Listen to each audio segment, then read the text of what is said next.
اچھا بھائی ایک بھائی کا سوال ہے کہ میرے چھوٹے بھائی کے اچانک ڈیتھ ہوتی ہے اور اس سے ایسی قبر میں دفنایا گیا جس کی لمبائی کم تھی اور مجبوراً اس کی ٹانگیں سمیٹ کر دفنانا پڑا. اچھا. تو جب ان کی والدہ کو پتہ چلا تو انہوں نے ضد کی کہ قبر کو کھدوا کر دوبارہ اس کو کھلی کی جائے قبر اور اس کو صحیح طرح سے دفنایا جائے. تو کیا ایسا کرنا درست ہے شریعت میں؟ یعنی دفنا کے مٹی ڈال چکے ہیں اور اب بعد میں کھلا کرنا چاہتے ہیں.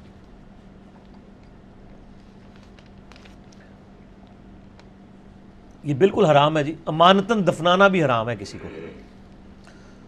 بعض اوقات وہ باہر سے رشتہ دار آ رہے ہوتے ہیں تو وہ امانتاً دفنا دیتے ہیں یا پورے باقی حصے پہ مٹی ڈال دیتے ہیں, چہرہ کھلا چھوڑ دیتے ہیں. یہ بالکل حرام ہے. دفنا دیا جائے, اس کے بعد قبر کھودنے کی ضرورت نہیں ہے. اگر وہ اللہ کے حضور نیک ہے تو صحیح مسلم میں ہے کہ 70 گز دائیں بائیں آگے پیچھے اس کی قبر کھول دی جائے گی. فزیکلی نظر نہیں آئے گی, روحانی طور پہ کھلے گی. متشابہات میں سے ہے, برزخی معاملہ. اس کو اس کفن کی ضرورت نہیں, اسے جنتی کفن پہنا دیا جائے گا. تو اس کی قبر تو ویسے ہی کھل چکی ہوگی. اور اگر آپ فزیکلی کھلا کرنا چاہتے ہیں, اس سے اس کی قبر کوئی نہیں کھلی کر سکتے. اس کے لیے صدقہ خیرات کریں, اس کے لیے دعا کریں جس کا اس کو فائدہ پہنچے. ان چیزوں سے کوئی فائدہ نہیں ہوگا کہ آپ کہیں کہ جی ہم اس کی قبر اب دوبارہ کھودیں اور وہ بڑا یعنی اس کی قبر جو ہے وہ بڑی کر لیں تاکہ وہ آرام سے اس میں لیٹا رہے. اس آرام کے ساتھ کوئی تعلق نہیں, نہ آپ اس کو آرام پہنچا سکتے ہیں. صحیح بخاری مسلم کی حدیث ہے, انسان کے 3 دوست ہیں, 2 باہر رہ جاتے ہیں, ایک ہی ساتھ جاتا ہے. اس کا مال اور اس کے رشتہ دار باہر ہی رہ جاتے ہیں, اس کے اعمال اس کے ساتھ جاتے ہیں. تو وہ انشاءاللہ قبر کو کشادہ کر دیں گے. باقی ابھی اذان شروع ہو رہی ہے عصر کی, اس کے بعد میں انشاءاللہ تھوڑا سا اس کے اوپر مزید ایڈریس کروں گا انشاءاللہ تعالی وقفے کے بعد انشاءاللہ. ہاں جی جناب, نماز عصر کے وقفے کے بعد وہ ڈسکشن ہو رہی تھی قبر جی یعنی کھودی جائے کہ نہیں. تو امانتاً دفنانا یا اس طریقے سے قبر کھودنا یہ بالکل غلط ہے جی. اس کی کوئی اسلام میں اجازت نہیں ہے. اگر اللہ کا نیک بندہ ہے تو اللہ تعالیٰ خود ہی کشادہ کر دے گا قبر. اس حوالے سے میں آپ کو ایک حدیث بڑی انٹرسٹنگ سناؤں. صحیح بخاری کے اندر حدیث موجود ہے, انٹرنیشنل نمبر کے مطابق 1387 کتاب الجنائز چیپٹر میں. سیدنا ابوبکر الصدیق رضی اللہ تعالیٰ عنہ علیہ السلام کی وفات کا وقت قریب تھا, حالت نزع میں تھے. تو انہوں نے اپنی بیٹی سیدہ عائشہ کو بلایا اور پوچھا کہ بیٹی یہ بتاؤ کہ نبی علیہ السلام نے جب وفات پائی تو آپ کی عمر کتنی تھی؟ انہوں نے کہا 63 سال. پھر ان کا میری عمر کتنی بھی ہے؟ تو ان کا 63 سال. پھر انہوں نے پوچھا نبی علیہ السلام کو کتنے کپڑوں میں دفنایا گیا تھا؟ انہوں نے بتایا وہ 3 کپڑوں میں دفنایا گیا تھا, اس میں سے 2 تو وہ تھے جو آپ نے اس وقت کپڑے پہنے ہوئے تھے, کوئی اسپیشل کفن نہیں دیا گیا. تو انہوں نے کہا کہ مجھے بھی میرے انہی کپڑوں میں دفنانا ہے جو میں نے پہنے ہوئے ہیں. پھر پوچھا کہ نبی علیہ السلام کب فوت ہوئے تھے؟ تو انہوں نے کہا سوموار کے دن. تو سیدہ عائشہ سے پھر سیدنا ابوبکر نے فرمایا کہ آج کون سا دن ہے؟ انہوں نے کہا سوموار.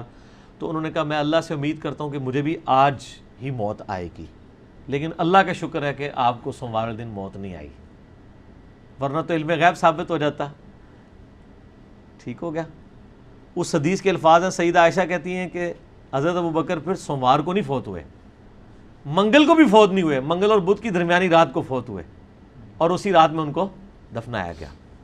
اچھا, پہلی بات, اگر اس امت کا سب سے بڑا ولی, سب سے بڑا صحابی حضرت ابوبکر صدیق, جس کی خواہش بھی تھی اور جس نے کہا بھی مجھے اللہ سے امید ہے میں سوموار کو ہی مروں گا, ان کو علم غیب نہیں, تو تسی اپنے بزرگ بابے جڑے نے اپنے بوجھ پا کے رکھو بھائی. ٹھیک ہو گیا. ان کو نہیں پتا, نہ ان کی خواہش پوری. انہوں نے تو کہا مجھے آج امید ہے کہ میں مر جاؤں گا, لیکن نہیں فوت ہوئے. نہ میں وابی, نہ میں بابی, میں ہوں مسلم علمی کتابی. یہ ہے کتابی بات.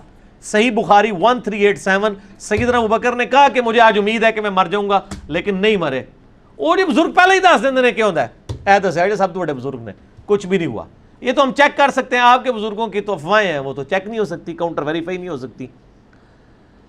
تو اس میں یہ بھی الفاظ ہیں کہ سیدہ عائشہ نے کہا کہ اسی بخاری کی حدیث میں, مجھے کب یاد آئی اس کی وجہ سے, کہ آپ کے لیے کفن نہ نیا ارینج کریں. انہوں نے کہا کفن نے تو پیپ اور گلے سڑے گوشت کا ہی حصہ بننا ہے, یعنی لاش نے تو گل سڑ کے جانا ہے.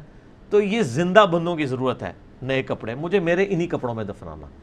یعنی کتنی بڑی عاجزی ہے. ہمارا ان کے بارے میں اس نے ظن ہے کہ اللہ تعالیٰ ان کی لاش کو سلامت رکھا ہوگا. صحیح بخاری میں 1390 نمبر حدیث ہے کہ حضرت عمر کا پاؤں تقریباً کوئی 70 ایئرس کے بعد یعنی حجرے کی دیوار گری تو وہ سلامت نکلا تھا، حضرت بکر کا بھی جسم سلامت ہوگا، لیکن ان کا عمومی عقیدہ یہی تھا کہ جسم نے تو گل سڑ جانا ہے، جب جسم نے گل سڑ جانا ہے تو اس کو نئے کفن کی کوئی ضرورت نہیں ہے، اس کے لیے قبر بہت خوبصورت ہونے کی ضرورت نہیں ہے، قبر پہ کتبے لگانے کی ضرورت نہیں ہے، مہنگی قبروں کی ضرورت نہیں ہے. تو ان سے کہیں، اپنی والدہ سے ریکویسٹ کریں کہ ان چیزوں سے کوئی فرق نہیں پڑنا، آپ نے جو قبر کھدوا کے اور دوبارہ یہ کام کر کے اتنا پیسہ خرچ کرنا ہے، اتنے پیسے کا اپنے بچے کی طرف سے صدقہ اور خیرات کر دیں جس کا فائدہ بھی اس کو پہنچے گا. ٹھیک ہوگا جی؟ تو یہ قطعاً اس کی اجازت ہے. اچھا علی بھائی، اس میں ایک ضمن سوال ہے کہ آپ نے کہا انہی کپڑوں میں ان کو دفنایا گیا، تو کیا انہی کپڑوں میں آج بھی کوئی اگر فوت ہوتا ہے تو اس کو بھی اسی کپڑے میں ہاں دفنا سکتے ہیں، کیوں نہیں دفنا سکتے؟ یہ جو شہید ہوتے ہیں، ٹھیک ہے، اب آپ نے اس طرح نہیں چل بنا سیاسی شہید، فوجی شہید، کیڑے شہید، جڑے شہید ہوتے ہیں تو عموماً کیٹاسٹرافک کنڈیشن جنگوں کے اندر ہوتی ہے، ان کو اسی طریقے سے دفنایا جاتا ہے، کفن نہیں دیا جاتا، غسل بھی نہیں دیا جاتا، ایون جنازے کی بھی ضرورت نہیں ہوتی. ٹھیک ہوگا نا؟ تو یہاں پہ آپ بالکل کر سکتے ہیں. اچھا، قبر کشائی کے لیے جو ہے انویسٹیگیشن کے لیے قبر کشائی کی جا سکتی ہے؟ پوسٹ مارٹم اگر جینون کوئی قتل کا مسئلہ ہے وہ تو قرآن میں آیا کہ قتل کے مقدمے کی پیروی ہونی چاہیے. باقی ہر مسئلے میں کہا گیا معاف کرو، معافی کی روش اختیار کرو، لیکن قصاص کے معاملے میں آیا کہ انسانیت کی زندگی ہے قصاص کے اندر، قتل کے مقدمے کی پیروی ہونی چاہیے، اس میں معافی نامہ کوئی نہیں ہونا چاہیے. تو اس کے لیے اگر پوسٹ مارٹم کرنا پڑے انویسٹیگیشن کے لیے، ویسے تو عموماً قتل کے مقدموں میں بہت کم ہوتا ہے قبر کشائی کرنی پڑے. جب قتل ہوتے ہیں تو سیدھا وہ سول ہاسپٹلز ہی لے جاتے ہیں، وہاں پہ پوری پوسٹ مارٹم رپورٹ بنتی ہے اور اس کے بعد یعنی لاش حوالے کی جاتی ہے، تو اس میں سارے ٹروتھ ریویل ہو جاتے ہیں. یہ بہت کم کیسز میں ہوتا ہے کہ کوئی گم شدہ لاوارث لاشیں ہوں اور ان کا وہ کرنی پڑ جائے، وہ علیحدہ بات ہے. تو وہ پھر لا یکلف اللہ نفسا الا وسعہا، اور جو قرآن پاک میں آیا ہے 4 مقامات پہ کہ اگر زندگی موت کی کشمکش بن جائے تو پھر آپ خنزیر بھی کھا سکتے ہیں. سورۃ النحل کے اندر آیا کلمہ کفر بھی بول سکتے ہیں. تو یہ مجبوراً اس کیٹاسٹرافک کنڈیشن کے اندر پوسٹ مارٹم کے لیے اگر قبر کشائی کرنی پڑے پھر لمیٹڈ لوگ جائیں. اور اس میں یہ بھی خطرہ ہوتا ہے نا، یہ جو لوگ بڑے خواہش رکھتے ہیں جی قبر کھلی کر دیں، یہ کر دیں، کل اس میں تو اتنا تعفن ہوتا ہے کہ وہاں کھڑا نہیں کوئی ہو سکتا. تو اللہ نے اس کا پردہ رکھا ہے، آپ پردہ رہنے دیں. پھر لوگ باتیں کریں گے دیکھو نا لاش سڑ گئی، یہ بھی تو پھر لوگ باتیں شروع کر دیں گے. اس لیے مردے کا پردہ رہنے دیں. اور اگر کسی کی لاش میں اس طرح تعفن بھی ہونا، یہ اس چیز کی دلیل نہیں ہے کہ وہ گناہ گار ہے. اللہ نے کہیں گارنٹی نہیں لی ہوئی ہے کہ نیک بندے کی لاش سلامت رہے گی. وہ گارنٹی صرف نبیوں کے لیے ہے یا اس کے بعد جس کے لیے اللہ چاہے. بہت طرح کتنے صحابہ ہیں جن کی میدان جنگ میں لاش کے ٹکڑے کیے گئے، ان کی لاش کی تو کوئی حفاظت نہیں ہوئی ہے، قبر میں جانے سے پہلے ہی ٹکڑے کر دیے گئے. سیدنا امیر حمزہ رضی اللہ تعالیٰ ان کا مسئلہ نہیں ہوا لاش کا، تو کوئی حفاظت تو کوئی نہیں ہوئی لاش کی. قبر میں جا کے اللہ تعالیٰ باہر جب تھی لاش تو سب کچھ کاٹا گیا نا. اس طریقے سے آگ کے کڑاؤں میں صحابہ کو جلایا گیا. ٹھیک ہے نا جی؟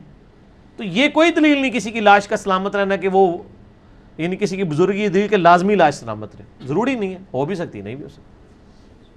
اچھا نبی، پہلے سے کوئی پرانی بنی ہوئی قبر ہے، اس کو کھود کر اس میں نئی میت کو دفن کیا جا سکتا ہے؟ اگر بالکل قبرستان کی جگہ ختم ہو گئی ہے پھر تو الگ معاملہ ہے، ادروائز کی قطعاً اجازت نہیں ہے کہ آپ آلریڈی ایک وہی بات ہے کہ مردے کا پردہ رہنے دیں. وہ کھودیں گے نیچے ہڈیاں نکلیں، وہ کہیں گے تھکو جی بڑا نیک بندہ ہی ہڈیاں نکلی ہیں. ٹھیک ہے نا؟ یہ کام نہ کریں. آپ پاس جگہ اویلیبل ہے. آپ ویسے کیٹاسٹرافک کنڈیشن میں تو احادیث میں آیا ہے صحیح بخاری کے اندر، غزوہ احد کے موقع پر کئی صحابہ کو اکٹھا ایک اجتماعی قبر میں دفنایا گیا، وہ علیحدہ بات ہے. ادروائز عام حالت میں تو ہونا چاہیے. اور یہ جتنی ہاؤسنگ سوسائٹیز بنتی ہیں ان کو چاہیے کہ یہ اپنے قبرستان بھی ساتھ ساتھ بنائیں. اسی طریقے سے شہر جیسے جیسے کھلتے جاتے ہیں، آبادی بڑھتی ہے، گورنمنٹ کا کام ہے کہ وہ گرد و نواح کی زمینیں جو بڑی سستے داموں زرعی زمینیں بک رہی ہوتی ہیں، بعد میں جب شہر کے اندر آتی ہیں وہ لاکھوں روپے مرلہ ہو جاتی ہیں، پہلے وہ ہزاروں روپے کنال ہوتی ہیں، اس وقت خرید کے وہ وقف کر دیں قبرستان کے لیے. یہ لوگ خود کریں نا جی، جس طرح باقی کام کر رہے ہوتے ہیں اس طرح این جی اوز کا کام ہے نا کہ وہ قبرستان کے لیے بھی جگہ وقف کریں. کئی لوگوں نے کی ہوئی ہیں، اور اکثر قبرستان تو یہ ہمارا جو جہلم کا قبرستان ہے لاکھوں قبریں ہوں گی اس میں، یہ ہندوؤں نے وقف کیا ہوا ہے. اور وہ 2 ہندو جو ہیں ان کی قبریں ابھی بھی موجود ہیں، ان کو جلایا نہیں گیا تھا، ان کی قبریں بیچ میں موجود ہیں. ہندوؤں نے دیا ہوا ہے قبرستان. تو مسلمانوں تسی بھی تھوڑی جی قربانی کر لو. ٹھیک ہے نا جی؟ اچھا علی بھائی، قبریں ختم کر کے وہاں پر مسجد بنانا جائز ہے؟ نہیں جی، قبرستان میں مسجد نہیں بن سکتی. بخاری مسلم میں حدیث ہے کہ تمہیں منع کرتا ہوں قبروں کو سجدہ گاہ بنانے سے. اس سے مراد یہ قبرستان میں آپ نماز بھی نہیں پڑھ سکتے. کیونکہ ابو داؤد ترمذی نسائی ابن ماجہ میں بھی ایک سنن اربع میں حدیث موجود ہے کہ نبی علیہ السلام نے فرمایا کہ حمام میں اور قبرستان میں نماز نہیں ہوتی. تو آپ بے شک قبر کے آثار مٹا دیں، بھالو قبرستان تو تھا، پھر مردے کو نکالنے کی تو ویسے ہی اجازت نہیں ہے. آپ کہیں جی یہاں پہ بھی ہمارے جہلم کے اندر کئی قبریں ہیں جو آہستہ آہستہ نشان مٹائے پہ لوگوں نے مکان بنا لیے، اوپر مسجدیں بنا لی.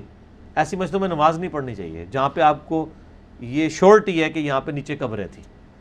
آپ قبروں کی بات نہیں کر رہے، نبی علیہ السلام نے الگ سے قبر کے اوپر نماز پڑھنے سے ہی منع کر دی ہے، چاہے آپ کی اس کو سجدے کی نیت ہے یا نہیں ہے.